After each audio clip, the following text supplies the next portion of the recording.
kita ke bahagian yang terakhir, iaitu manhaj tafsir Wahbah Zuhaili.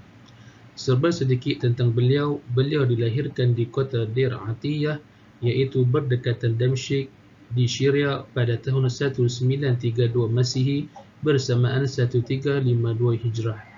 Beliau bekerja sebagai guru di Universiti Damsyik dan universiti lain seperti Universiti Al-Ain di Emirat Arab Bersatu selama lebih daripada 30 tahun. Beliau juga menerbitkan lebih daripada 30 buah buku, termasuk buku ensiklopedia. Dan beliau meninggal pada 8 Ogos 2015 bersamaan ketika beliau umur 73 tahun.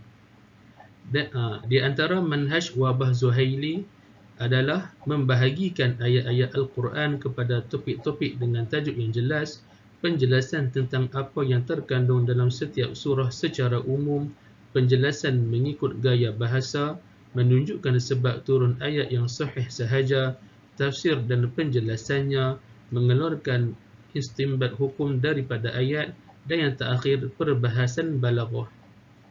Di antara kitab termasyhur yang dikarang oleh beliau, Al-Fiqhu Islami wa Adillatuhu fi 8 mujalladat, Usul Fiqh Islami fi mujalladain, Al-Mustafa min Ahadis Al-Mustafa sallallahu alaihi wasallam, dan yang terakhir Tahqiq Tuhfatul Fuqaha Lisarqani bil Istiraq.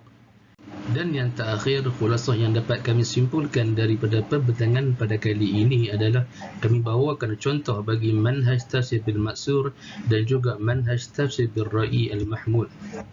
Antara contoh yang terlibat dalam tafsir bil Ma'sur adalah manhaj tafsir Abdullah ibn Abbas radhiyallahu anhu dan juga manhaj tafsir Jalaluddin As-Suyuti. Bagi manhaj tafsir Abdullah ibn Abbas, ciri penafsiran beliau adalah Al-Quran dengan Al-Quran, Al-Quran dengan As-Sunnah, dan juga Al-Quran dengan lisan orang Arab.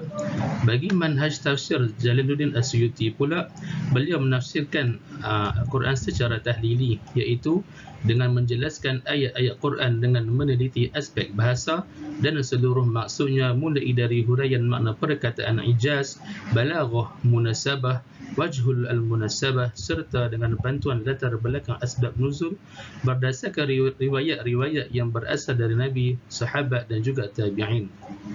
Bagi contoh yang terlibat dalam manhaj tafsir bil Ra'i al-Mahmud, iaitu manhaj tafsir Fakhruddin Ar-Razi dan juga manhaj tafsir Wahbah Zuhaili. Bagi manhaj tafsir Fakhruddin Ar-Razi, ciri penafsiran beliau adalah yang pertama, Al-Quran adalah asal mula segala ilmu. Yang kedua, mengurangkan tajuk-tajuk athariyah dan meluaskan kepada perbahasan aqliyah. Yang ketiga, penjelasan tentang keindahan sistem Al-Quran. Yang keempat, berhujah dan menolak ke atas golongan-golongan firqah yang berbeza seperti Mu'tazilah. Dan yang terakhir, mengalihkan topik perbincangan dan membuangkan masalah-masalah serta memperbanyakkan masalah tersebut.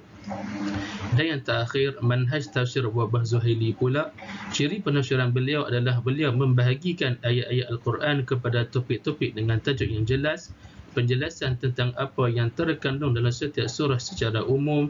Beliau juga membuat penjelasan mengikut gaya bahasa. Beliau juga menunjukkan sebab turun ayat yang sahih sahaja, dan beliau juga membawa tafsir dan penjelasannya, dan beliau mengeluarkan istinbat hukum daripada ayat. Dan yang terakhir, beliau menggunakan perbahasan dari segi balaghah.